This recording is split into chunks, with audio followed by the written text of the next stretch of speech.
Shemai everyone, it's JonnyVR here with another Time Lord Victorious review, and today I'm going to be reviewing The Enemy of My Enemy, which is the third contribution of Big Finish and the second installment of the Paul McGann trilogy. Before we get into this, I have a Big Finish Time Lord Victorious update, and that is that Echoes of Extinction has been delayed from release this month to early February 2021.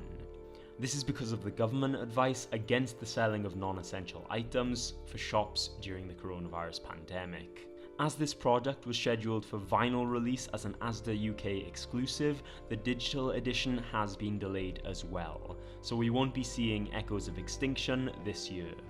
It's a shame, but it's understandable, and hopefully it will be worth the wait. And don't forget, if you want to give Time Lord Victorious a go, check out my Time Lord Victorious playlist where I go through each product and the cheapest way of experiencing the story.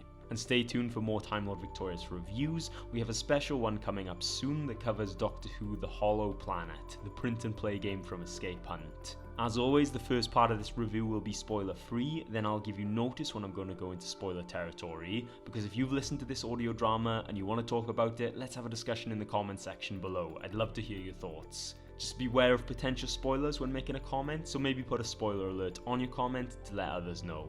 So onto the spoiler free part of the review. The episode itself is 56 minutes long, with 15 minutes of interviews and 6.5 minutes of the music used in the episode. The episode has a good setup, and it continues directly from the end of He Kills Me Not, but if you wanted to be stringent on saving some money, it seems like you could treat this as a two-parter and not listen to He Kills Me Not. There's plenty of conflict in the episode between pretty much every party involved in the story, which makes for an interesting story that keeps you guessing without any huge plot twists. As you may know, the Daleks animated series launches tomorrow on the official Doctor Who YouTube channel, but this is the first time we get to hear performances of individual Daleks of the Time Squad. Nick Briggs is brilliant, bringing very unique performances to each member, with the Dalek strategist being one of my favourites. The writing for the Dalek Time Squad is one of the highlights of the episode, with their suspicions and manipulation of situations or people. At times they also struggle to play well as a team, and it's interesting to see how each of them have their own idea of dealing with situations. And as a bonus, there's plenty of Dalek orientated action here as well. Paul McGann has good humour, and the way he antagonises the Daleks is spot on. He has more of a presence here, as Brian the Ood was the focus of He Kills Me Not, and often stole the show.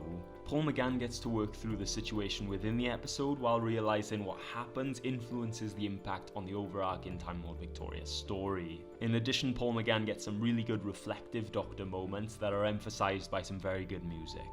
The rest of the cast gives a good performance for the scope of the episode, but the strength of the episode lies more in the writing for the various conflicts. Outside of the Paul McGann trilogy, the episode has some interesting connections to Time Lord Victorious, but I think it missed a big chance for a cameo that would make a stronger and maybe better connection.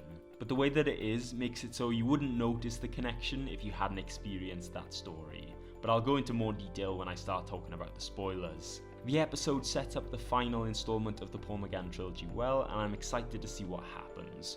Overall, a good episode that is strongest in its conflicts and Dalek performances. I'm now going to move into spoiler territory, so here is your spoiler warning. I love how the Daleks seek the Doctor's help with the temporal anomalies, but it's really for selfish reasons, as new civilizations have come about that are threats to the Daleks, with the warmongering people of the planet Rax being among them. I also love the ways that the different members of the Dalek Time Squad want to approach the situation.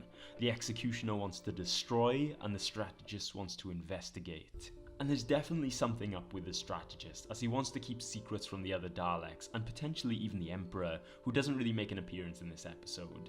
So it'll be interesting to see what happens with the Strategist as the story continues. The way that the story connects to Time Lord Victorious is the way in which the Devolver features as the main aspect of the story. The Devolver was the weapon used by the Master in the Time Lord Victorious short trip Master Thief, which is also by Big Finish. In this episode, it's stated that Rax is a jungle planet, while in Master Thief, the Master says that he got the Devolver from a jungle planet. The episode ends with all the Raxians being devolved, seemingly leaving the Devolver ripe for the taking.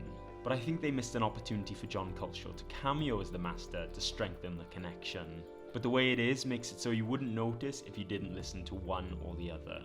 It's interesting how the Daleks protect the Doctor throughout the episode, particularly the moment when I believe the strategist bursts in to release the Doctor from his restraints. Additionally, I love how the Doctor strives to protect the Raxians even though he knows they shouldn't exist in the first place. The Devolver itself was developed from technology left behind by the Cthulhu, who are extinct at this point, another thing that doesn't sit right with the 8th Doctor.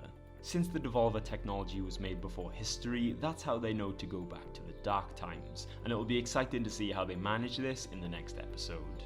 So there we are, that's my review of The Enemy of My Enemy. Let me know what you thought of this installment of Time Lord Victorious. Feel free to post comments about the story, but beware there may be potential spoilers, so perhaps put a spoiler warning on your comment if you're going to talk about the actual story. Stay tuned for more Time Lord Victorious reviews, and if you haven't already, check out my Time Lord Victorious playlist, where I go through each of the products and the cheapest way to experience the story. If you want to support that channel, you can do so by going to coffee.com/skybotfilm, where you can tip us the price of a coffee, which we'll use to get better equipment and make better videos for the channel. So with all that said and done, thanks very much for watching, and I'll see you next time. Bye!